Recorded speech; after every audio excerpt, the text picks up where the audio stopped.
I just was wondering if the tree was going to come through the house.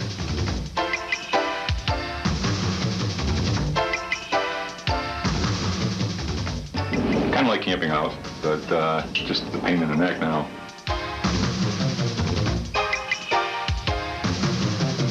There's no use sitting here and being cold.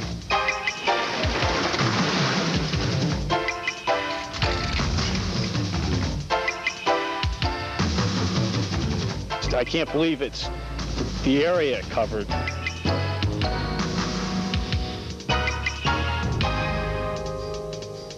It's going to be a big bill by the time we're done. We're in.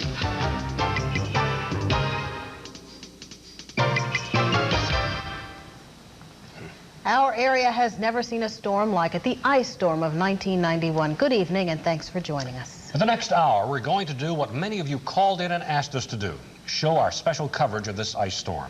We will take you back in time, beginning with Sunday night, as the freezing rain was falling in our homes, trees, and power lines. And we'll end with the latest on the storm aftermath. At this very minute, as we are coming to you live, there are many, many people still without power. And now let's start with Sunday. This is what meteorologist John Hamilton had to say when he began his 11 p.m. weathercast. This is going to be the winter storm that we have missed, you know, the bullet. And this time, snow lovers are getting cheated. We would probably have 10 inches to a foot of snow if it was all snow. Unfortunately, it is freezing rain and sleet. And so we went to sleep. Even with that warning, no one knew how bad this storm was going to be. When we woke up, ice was everywhere. Here's how we covered the storm in a special one-hour edition of News Team 10 at 6.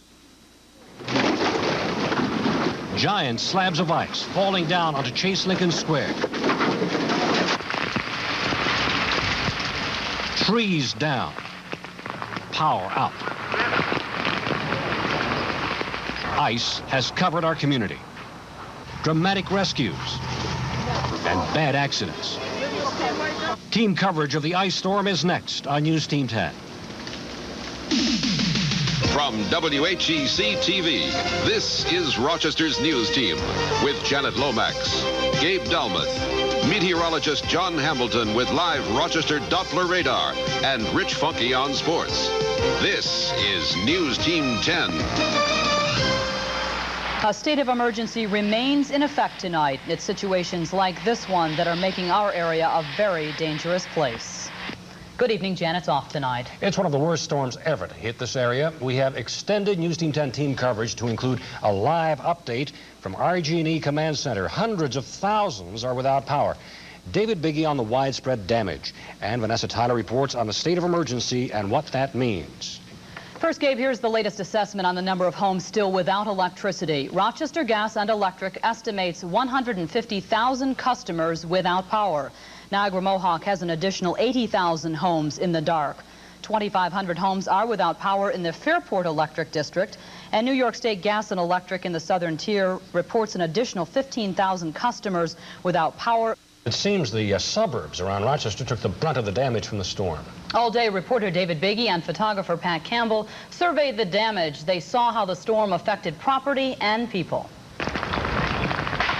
In Webster, the storm damage was unforgiving. On each road, at every block, cars and homes were draped in an icy prison.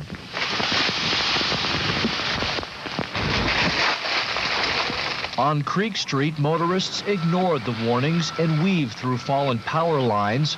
Others drove across front lawns. Residents said it felt like chaos. Before that, their cars were coming and stopping, and I thought they had the roads blocked both sides.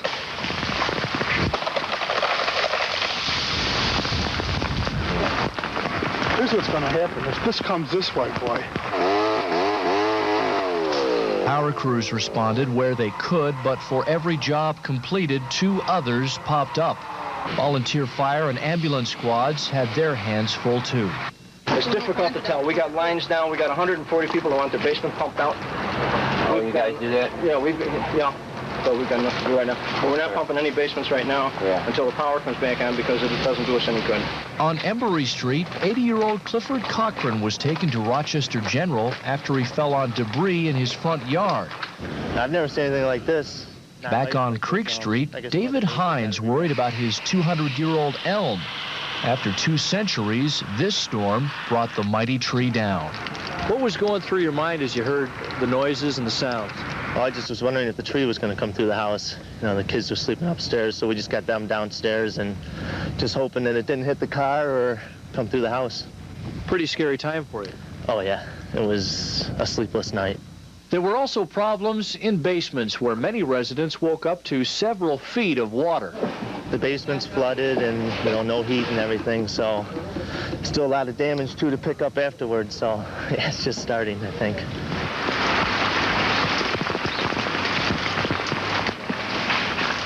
Well, it's a big pain in the tail end, I'd say. It's going to take a long time to get sorted out, I'm sure.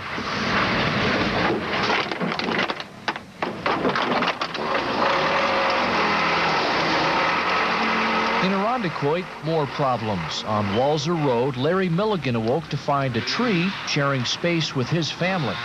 Well, well, really, it's quite pretty, but I've never seen a mess like this. I remember the ice storm in '76 or '77, nothing like this. This is a disaster. First thing we thought of it was Baghdad. It may not be Baghdad, but it sure felt like a war zone with things so out of control, almost beyond control. David Biggie, News Team 10. Let's take a look at a dangerous scene downtown earlier. This is Lincoln First Tower. You see the giant slabs of ice falling hundreds of feet. The tower was closed, as were many of the businesses downtown. One window was broken, but luckily no one was hurt. The ice appears to have been an inch thick. Another example of the danger of being outside today. This is Post Avenue on the city's west side. A 75-year-old woman, identified as Jean Cushman, was struck in the head by a tree limb. She was helping neighbors pull branches off the street. Many city-side streets, which enjoy a canopy of shade in the summertime, look like war zones, as David mentioned. Jean Cushman is in satisfactory condition at Highland Hospital. And believe me, this was just the beginning.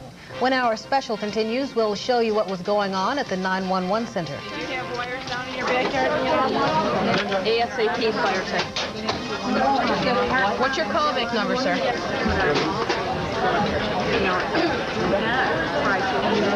Sir, well, you can't call every 5 minutes, okay? We're in a state of emergency, and as soon as someone's available. City fire. And we'll take you inside the RG&E Command Center, where it was just as busy.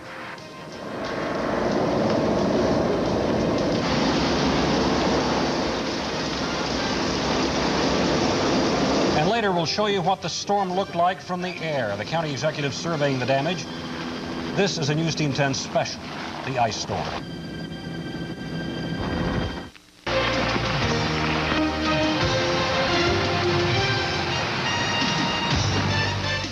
Welcome back to our special program on the ice storm. We're still taking a look at last Monday, the first day we saw the damage. Other highlights: a state of emergency was declared in Monroe County, along with Livingston, Ontario, Wayne, Genesee, Yates, and Orleans counties. Mail was not delivered. At one point, some thruway entrances were closed, and the calls to the 911 center and RG&E would not stop. Hey, sir, we'll get somebody there right away. ASAP fire tech. 911 center. Welcome to the busiest place in the county today. City fire. If you had an emergency, chances are you called here, you and everybody else. Sir, well, you can't call every 5 minutes, okay? We're in a state of emergency, and as soon as someone's available. The state of emergency kept police, fire, ambulance, and 911 operators without a moment to take a breath. We've been handling 2,000 calls an hour since before midnight. 2,000 calls an hour. What's your average? We average around 2,000 calls a day this time of year. What's that? That's the number of calls waiting to be answered that we do not have someone available to handle at this time. If you want to know where county leaders were all day, this was it. The Office of Emergency Preparedness was fully staffed first thing this morning. Officials manned phones. Every police department was represented. Many double-staffed on the streets. Even the sheriff handled calls. Never have I seen anything quite like this. I think the worst part when this is over is going to be that it's going to look like a different community, unfortunately, than it did before. The biggest problem in the middle of it is to make sure we get those trees, the fallen trees, out of the way and get traffic and movement restored. By late this afternoon, officials were still here. This briefing aired live on News Team 10. As night falls, the biggest needs will be for heat and electricity. To that end, shelters have been set up county-wide, like this one at MCC run by the Red Cross. People can come here for the comforts of home, since many homes in our area are cold and dark. We just received a call from a group home that's concerned about what they'll do with the residents in the group home as night comes on and it's getting colder. Even keeping warm became dangerous. Are the children conscious at this time? Back at the frantic 911 center, this call from a family who tried to warm the children in the car while in a closed garage. Carbon monoxide poisoning is suspected. The children are out on the lawn at this time? Are they breathing? They expect to stay this busy all night. You got a tree down where? As the state of emergency continues. Vanessa Tyler, News Team 10. Most emergency calls involved two words: wires down. And in neighborhood after neighborhood, the question people asked each other, do you have power? Ray Lovato standing by live at RG&E's command center. Ray? Laura, Gabe, those who are watching us tonight are either in one of those rare unaffected areas or have a battery-powered TV. But a good number of people are not tuned in because they are still without electricity. And the task of getting them back on is monumental. Hard Road at Cannon Circle.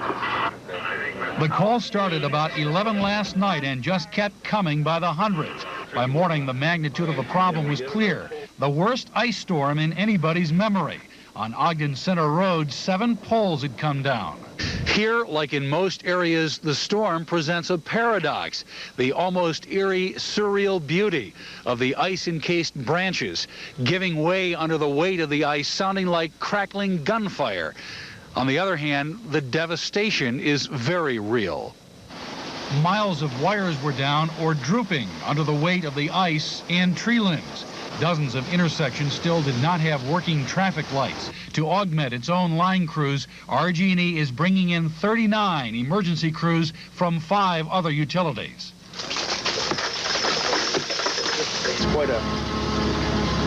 It's kind of a hassle getting up there. Once you get up there, it's not a real big job, but getting up the pole, yeah. Jack Jackling and John Vanderkamp, like other crews, worked 16 hours straight. Here, a 34,000-volt transmission line taken out when a neutral or ground wire came down. This line from the Russell Station takes power to substations where distribution lines then bring the electricity to homes. One line, hundreds of dark houses. With me now is RG&E spokesman Mike Power. Some customers restored tonight, but the vast majority not till tomorrow and after? Very few customers probably, in all frankness, will be restored tonight, and very few tomorrow. This is going to be a very long one, unfortunately. More than likely end of the week before the last few people get on. There was no room at the inn on Monday. Almost every hotel and motel around here was full. This was the scene at the Holiday Inn downtown, which was sold out. Dogs and kids roaming about the lobby as families checked in to keep warm. For many without power, the hotel was the only answer. The house was getting colder and the kids were sick last week, so I didn't want them in a cold house. Family, we could have gone there, but I think the house is already filled up. And some folks who could not get a room in town had to travel out of town. I had to do that. My family spent the night in Buffalo because of no rooms here and because of the cold. Candles, generators, battery-powered radios and TVs. Did you have all those items in your house before the storm? If the answer is no, you weren't alone. Wendy Rye took a look at that problem in our Monday 11 o'clock newscast. No, ma'am, we're all out of generators. This is what people at Duran's Rental are saying to hundreds of callers. And for those customers stopping by, this sign tells the story. No gas pumps, generators, batteries, kerosene, or propane heaters are left. No generators, no gas pumps. Any idea where I can get one? No, not really. About everyone has exhausted their supplies. The store supply was gone within 1 hour today. Only a few chainsaws were returned by the end of the day. It saved one generator for itself. Store manager Jack Anderson says the last time he ran out of stock was almost 25 years ago. We're basically out of anything gasoline powered. However, they can continue to try and call us because some of the things do come and go. Generators aren't the only thing selling out. People are also trying to keep warm by starting fires. But at Wegmans, the shelves for fireplace logs are virtually empty. Mary Patch of Fairport was lucky to get some logs and other supplies before they disappeared. I am buying meat I can cook on a barbecue grill, Pine Mountain logs to keep our family room warm. I have bread and cold cuts and some milk I'm going to have to keep out on the deck. That's it. It's just to keep us surviving. And at this crowded store, ice, candles, and batteries are also checking out fast. I guess those would be all right. The batteries are practically sold out. I believe we got C. I don't think we have any more D, sir. But Wegmans and Duran's both expect more supplies to become available and are asking customers to hang in there and be patient. Wendy Wright, News Team 10. And a reminder, some of us are still in need of those items because the power has not been restored. Bought a generator, but still stocking up on batteries ourselves. When our special on the ice storm continues, we'll move on to Tuesday to see the extent of the devastation. But first, here's a brief look at a video essay of photographer Gretchen Canaan. Some called it The Beauty and the Beast.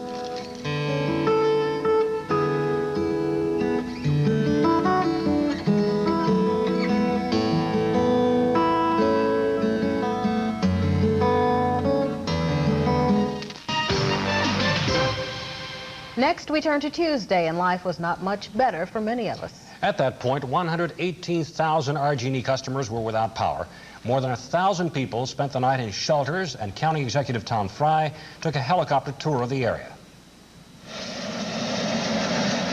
County Executive Tom Fry is bracing himself for the worst. This is the first time he'll have an idea what the ice storm has done to the county. Crews were on the job, and from the air, the damage was clear. We got a good view of the transmission system and some spots where there was work being done that immediately related to that overall transmission system. Fry says the priority is to get the lights back on. We also got an impression that some of the distribution system, that is where it's going directly into the houses, that's more of a problem, it appears, in the city. Now, while Fry surveyed the damage from the air, Tom Ryan took a look at things from the ground as the mayor toured his ice city. I think the biggest concern we have is the question of public safety. There are still a lot of branches that have ice on them. Ryan, along with city officials and school superintendent Peter McWalters, took a van ride through icicled neighborhoods. And yes, there'll be no school again tomorrow. State help will be coming in the form of work crews. Even state prisoners will help clear these trees. Ryan has even considered asking the National Guard for help.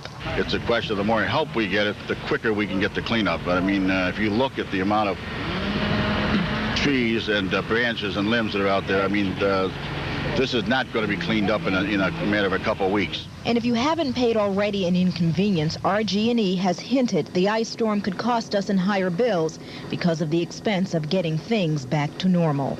Vanessa Tyler, News Team 10.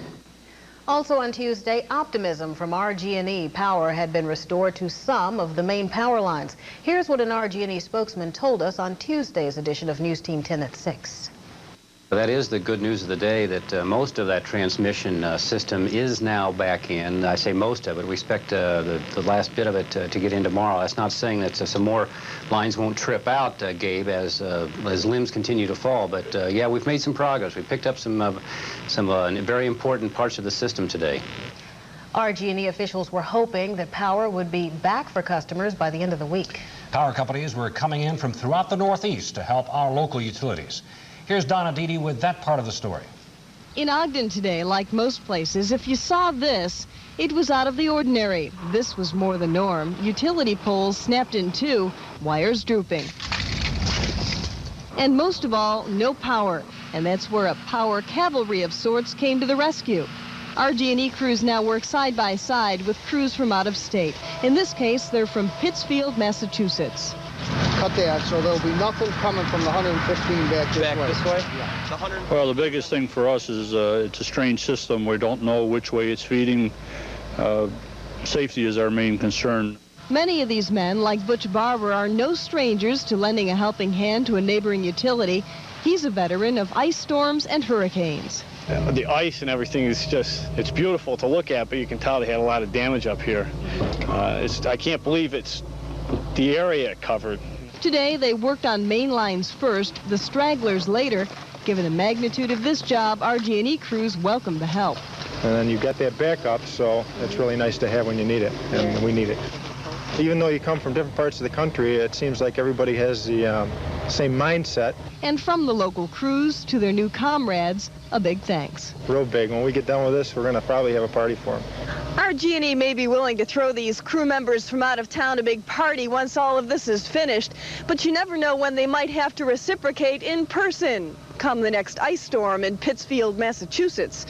Donna Didi, News Team 10. Call it a sign that things are getting back to normal. That's right, phone order pizza is on the road again. Well, as you saw just now, the ice keeps falling on the cars. But other than that, it's really not all that bad. All around town, people were back on the streets, browsing and shopping. At Allen's Hardware, business was booming. Do you have smaller ones? No. Okay, how about 9-volt? No, I mean 6-volt lantern battery. They keep coming in, and we keep trying to help them, but it's getting difficult. People also spent the day stocking up on groceries, buying those essentials that everybody needs, and also emergency items that nobody seems to have. My mission? Dinner. For many, though, shopping was mission impossible. The only candles left were the wild scented variety, and believe it or not, this store has run out of bagged ice. Still, for people living in the dark without heat, being here is a treat. I've been using a fireplace for warmth, and I haven't shaved or bathed in 2 days here. Case with a lot of people, I'm sure, though. Slowly, things are getting back to normal, sort of. David Biggie, News Team 10. For many people tonight will mean another evening away from home in a shelter. With heat and power still off in many homes, several thousand residents are expected to fill local shelters. Last night, hundreds of families spent the night on cots in gymnasiums and churches. Also part of the assistance, free food and plenty of hot coffee.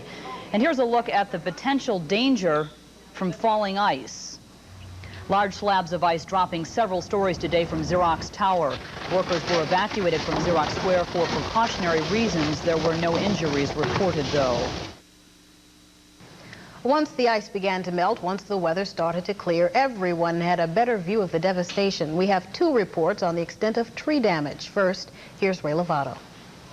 Field Street on the east side. McNaughton on the west. Not as glamorous as Park or East, but one thing that made them different from similar neighborhoods in other cities, trees, the legacy of when Rochester was a nursery mecca. A real sense of devastation, a real sense of loss. It's heartbreaking. City-owned trees planted on the 500 miles of public right-of-way have a value, and the estimate of the loss is between $25 and $30 million. Especially vulnerable, softer trees like Norway and silver maples and ash. There's nothing left to salvage on that particular tree. It's literally been totally destroyed. That tree will have to be removed. Now, when you look at the tree across the street, obviously there's been damage to it, maybe where the tree had been sagging down before, it's now springing back up. The city's effort now opening residential streets. The real cleanup comes later and could take months. It sounded like an explosion almost when the tree broke and actually hit the house. It just shook. We feel, I think, a sense of relief now, just to get the tree off the house and to get back to normal.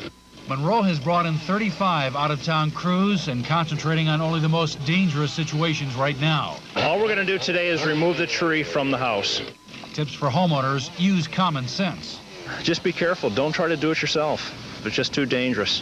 When it's all cleaned up, one thing is for sure: it won't look the same. Ray Lovato, News Team 10. No one has been immune from this ice storm. That's for sure. It's been tough on the golf courses as well. You know, it's a tragedy to lose a tree that you've worked hard to nurture, to lose any of the landscaping around your own property. And for a golf course, particularly one with a history of Oak Hill, it is particularly devastating. In golf, trees are planted not only for their beauty, but for specific strategic purposes. The history of Oak Hill is rooted in the planting of thousands of trees by Dr. John Williams. Virtually all of them suffered damage from the storm, from the famous Hill of Fame, from the East Course, and the signature tree there at 13 to the west layout. Course Superintendent Joe Hahn says Oak Hill was set back by decades. Well, there's a lot of areas, or a lot of parts of the golf courses where there's specimen trees that there's no doubt in my mind that 30 years have been taken away from us. It hurts you, but you understand that, you know, you got to go on and you got to clean it up and get going. Rod Karshner, who's the superintendent at Locust Hill, the site of the annual Rochester International LPGA tourney, says he hasn't seen a tree without some damage there, but no greens or tees were torn up. When our News Team 10 special on the ice storm continues, we'll give you the latest numbers on those still without power. And see how your town is stacking up. It's all ahead from your news team.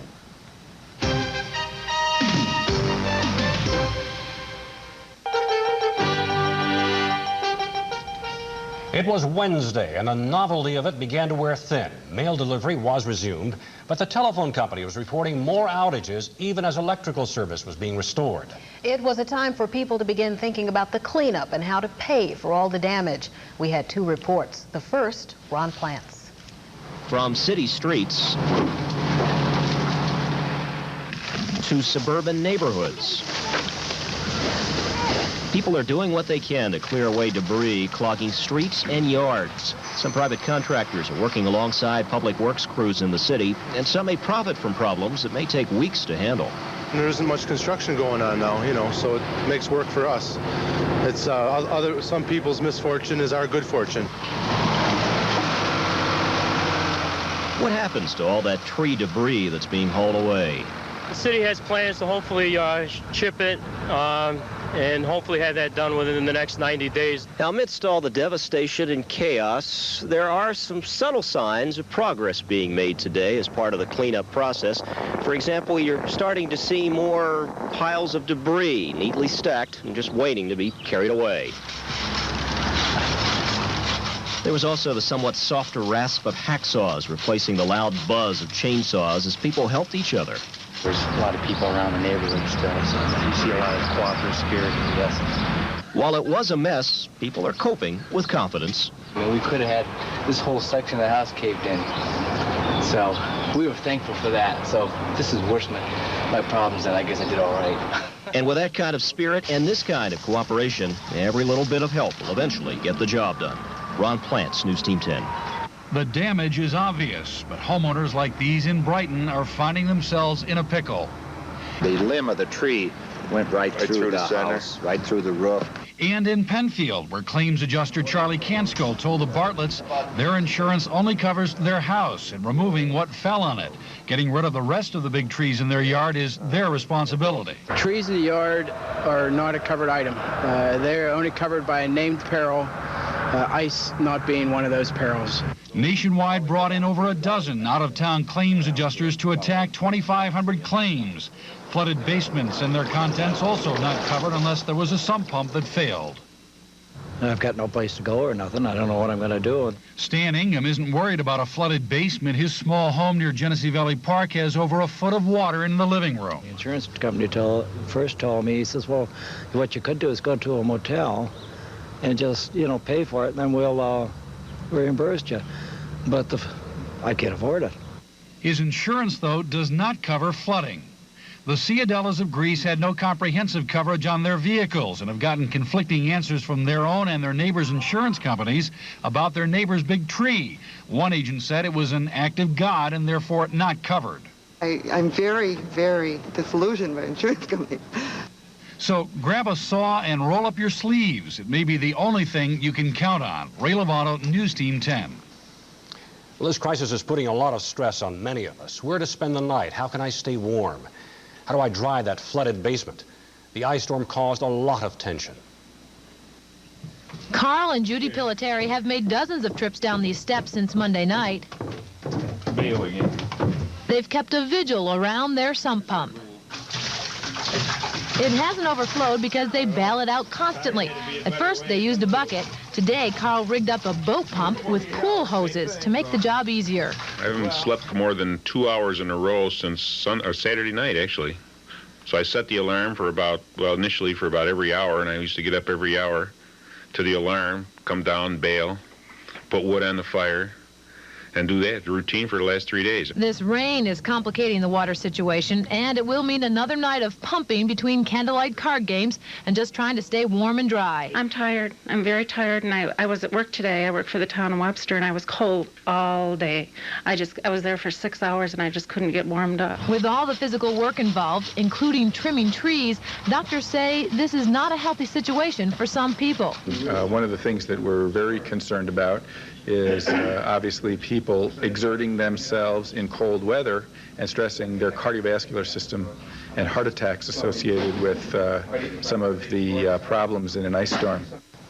And then it was Thursday. On this day, Governor Cuomo wrote to President Bush. Cuomo asked Mr. Bush to declare Monroe and other counties a disaster area. Most schools decided to stay closed for the entire week. It was going to be a very cold night. Not a good one to spend in one's home if there was not power.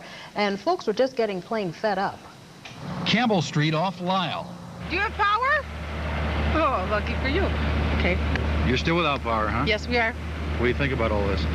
Well, I think it's a big job to handle, but it's taken a little bit, long time. Ken and Debbie Herman have been using a kerosene heater and looking after their 89-year-old neighbor, Florence Becker. Both still had no power, but no gripes about RG&E either. They're doing fine. They only got so many employees, so everybody's pitching in. Nearby and tucked away off J Street, dead-end Lisbon Street. Almost every house stripped of its electric service cable. Some wonder if they've been forgotten. I mean, just look at the neighborhood. The transformer is down, and we haven't seen anybody visiting the area. So I think that the bigger streets are getting all the priorities. I'm saying, what are they going by alphabetical letters for the address? Wickens, W, going to put us down at the end? I don't know what's going on. I don't think that's the problem. I think they're doing the best they can. I mean, there's a lot of people out of power, so we can't be selfish about the whole thing. The Cedars of Chili, 330 apartments, did get power back today, and that made Joyce Vieira happy. Yes, we do. We have power. That's great. They've had so many people out, I think we're just getting a little bit anxious here. We've been out so long. Frustrations, yes, but for most people, it's not turned to anger. Ray Lovato, News Team 10. The harsh wind whipping through this intersection this morning was the signal that harsh weather was moving back into the area. And with a tough repair job on the line, that was bad news for these people. This crew from Orange Rockland Utilities, north of New York City, drove into town overnight and got a rude awakening with the dawn. It was around 49, 50 degrees in Syracuse about 11 o'clock last night when we rode through. And when we got up here last night, it wasn't bad, but this morning was unreal. And there was the real problem posed by wind gusts up to 60 miles an hour. It backed down during the day, but the wind was still a nuisance. It always poses a problem as far as after you get something back up, it could come back down again. Most repaired power lines appear to be holding up, and the crews were bundled up with layers of clothing to ward off the chill and the blowing snow. Their layered look also extended to their gloves. A cotton pair to stay warm, then rubber gloves for insulation against electric shock, and finally protective work gloves over that. Does that restrict mobility when you're trying to work on the wires? After a while, your hands and your wrists get pretty tired. It's hard to say just how much the colder weather will slow down the process of restoring power, but it's another complication for these crews as they tackle a massive repair job. Ron Plants, News Team 10. Also on Thursday, we continue to learn how neighbors were helping one another. The thing about a crisis like this, it can bring people together. On this street in Brighton, the homes on one side of the street have electricity, and on the other side, they don't.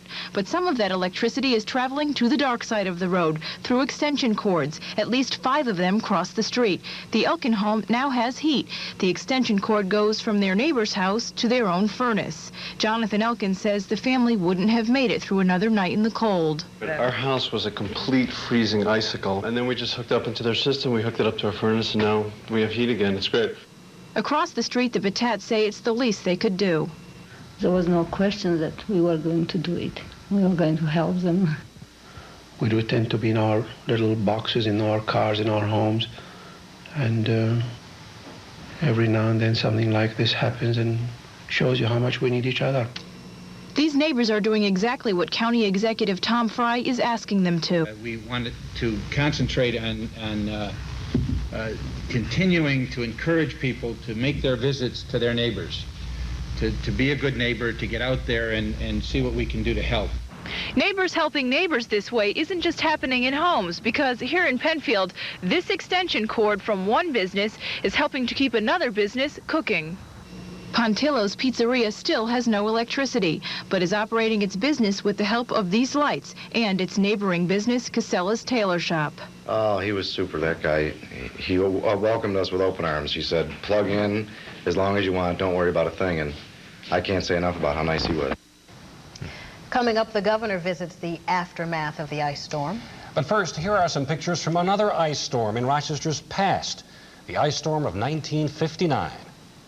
I simply must but go. Baby, it's cold outside. The answer is but no. Baby, it's cold outside. The welcome has How been lucky that you dropped in. so nice and warm. Look out the window at that storm. My sister will be suspicious. Gosh, your lips look delicious. My brother will be there at the door. Waves upon a tropical shore. My maiden aunt's mind is vicious. Your lips are delicious. Or maybe just a cigarette more. Never such a blizzard before. I gotta get but home. Baby, you'd freeze out there. Say, lend me your coat. It's up to your knees out there. You've really been I grand. thrill when you touch my hand. Oh, don't you see? How can you do this thing to me? There's bound to be talk tomorrow. Think of my lifelong sorrow. At least there will. On Friday, a guess at some of the costs was made. County officials said the cost of removing debris in Monroe County could reach $36 million. Also on Friday, the governor came to town. Come along. He first went to Gates, then drove through city neighborhoods near the public market. He saw RG&E crews trying to make it through backyards and city crews taking tree limbs to a parking lot.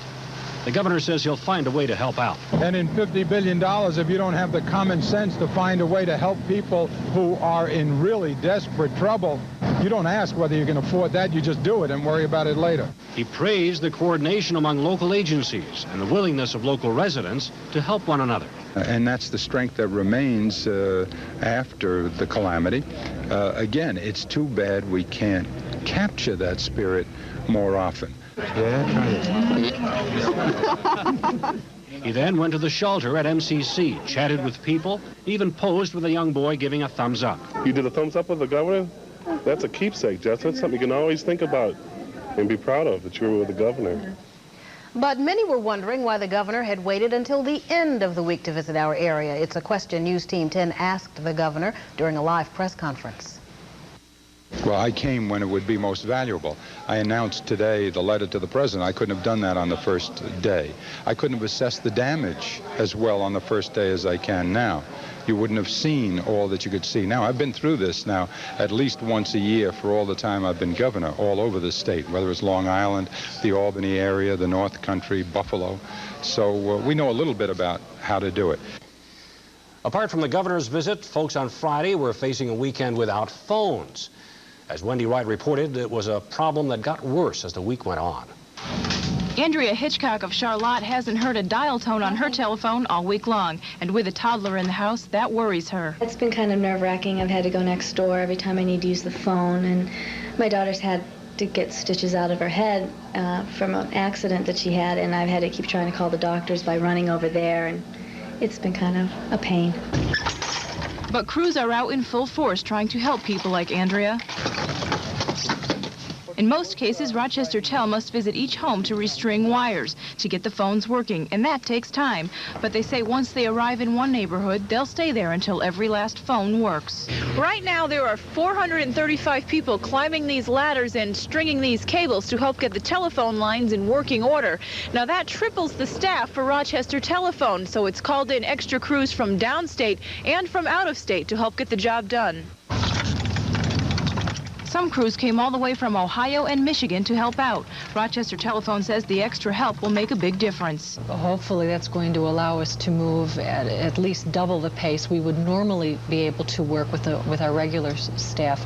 We just, we replace them as we find them. Crews begin their day at 6 a.m. and will not leave until well after dark. Workers use flashlights at night to keep connecting those telephone lines, but that doesn't make it any easier for those people without phone service. I just wonder how much longer it's going to be.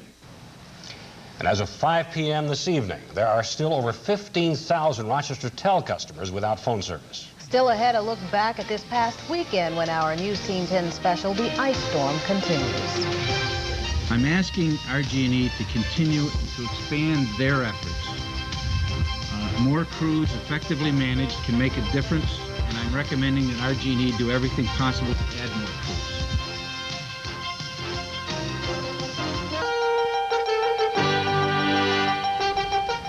RG&E officials first said that by this past weekend, power was to be back for almost all customers. Well, it didn't turn out that way. And at a Sunday briefing that News Team 10 carried live, County Executive Tom Fry wanted results. While I'm confident that the crews currently in the field are making heroic efforts, they need to get more help to get the job done. I've been to shelters, to our medical shelters. I've met with line crews. I've spoken with elected officials, and much more importantly, I've talked with people who have been without power throughout this ordeal, and I think it's clear now that they have suffered enough. As we've gotten into this situation, it's just been magnified, and that's fundamentally why we haven't made the kind of progress that we might have expected up front. Now let's take a look at RG&E's performance during this ice storm. On Monday, RG&E said there were 150,000 customers without power. On Tuesday, it went down to 118,000. The number went to 96,000 by Wednesday, 67,000 on Thursday. On Friday, RG&E reported that 49,000 customers had no power. On Saturday, it was 35,000, and Sunday, 23,000. As of 6 p.m. tonight, the number was at 17,800. Among the sections still without electricity, the hardest hit appear to be on the county's east side. We're told that's where the most severe damage is. That's where many of the lines run in backyards. Here are the numbers as of this morning, and chances are the number of customers out is lower now. But again, as of this morning, the towns of Webster, Penfield, Pittsford, Mendon, along with East Rochester and parts of Perrinton had 7,400 customers still without power. 2,800 are still out in Irondequoit. Rochester has 3,500 customers without power. The towns of Brighton and Henrietta, 1,100. Greece, 2,900. Chili, 2,200. Parma and Ogden, 900. And in Ontario County, 600 to 800 customers are still without power. Joining us now to give his assessment of the situation, Vice President of RG&E, David Laniak. We heard your boss yesterday, in fact, talking about the fact, that's Roger Colbert, talking about the fact that the company grossly miscalculated the extent of this ice storm and the damage. How was that assessment made? Who made the decision? How was that decision about the number of crews made? Well, if we're talking about the severity of the storm, and I don't know that it's fair to say that Roger said that it was, or Roger Colbert said that it was a gross assessment or misassessment. The assessment of the number of customers out and that were made by staff who work in the control center and who I conferred with and agreed with their assessment. As far as the crews were concerned, we at 3 o'clock in the morning, Monday morning, had already made an assessment to start calling in mutual aid crews, and that process has continued. On Monday we had 74 crews. Today we have 842 crews working to restore the power. I'm happy to report that progress is good, and I really would like to tell the people that are without power that we are now in a position to be able to advise where we're working and what our estimates are. We expect that we will have power restored to virtually everybody by this weekend or by Friday. There may be some small areas that'll be out into the weekend, and we hope to be able to advise the customers by Wednesday if that is to be the case. If we were to go through this situation again, heaven forbid, is there something you would do different? Well, like in most things, I probably would have come to work by a different route today given the traffic I ran into. So my belief to that is that when we go through our post-storm analysis, we'll be very tough and critical on what we did, and most likely we will find things that if we were to be confronted with this situation again, we would do differently. You mentioned earlier that you think that most customers, again, all but a few, would be with power by this weekend, by Friday. When you say a few, we're talking about what, 100, 200, 300? How many customers do you suspect would not have power by the weekend? When I say a few, I would hope that it would be under 1,000. But what we are able to do now, although laboriously, is to identify where we're working and the rate at which we're restoring these customers much better than we were when we had the massive numbers out. And we are producing this information each morning. Tomorrow I will assess that, and we will look at where we are, and we will advise customers as to what our progress is and where we are. Very quickly, excuse me, is Yes. there any way you can determine which area would be the last to get its power on at this point? I can't right now, no. What about that number, that special number that was set up today, 271-2000, excuse me, 771-2000? Yes.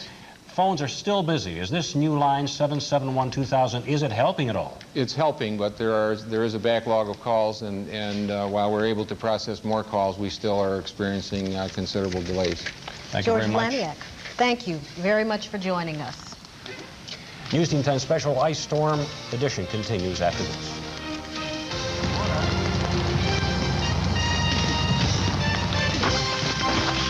The Times. Or a shirt of the Times, to be more exact.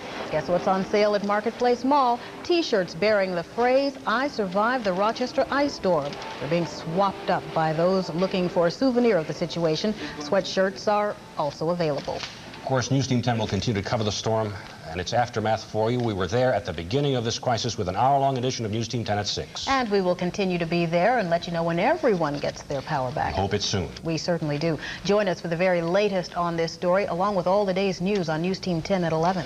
Until then, good night from News Team 10. Good night. Clobbered by a storm. Clobbered by a storm.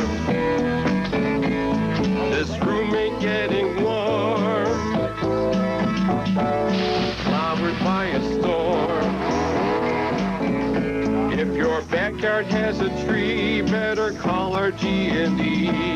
Clobbered by a storm.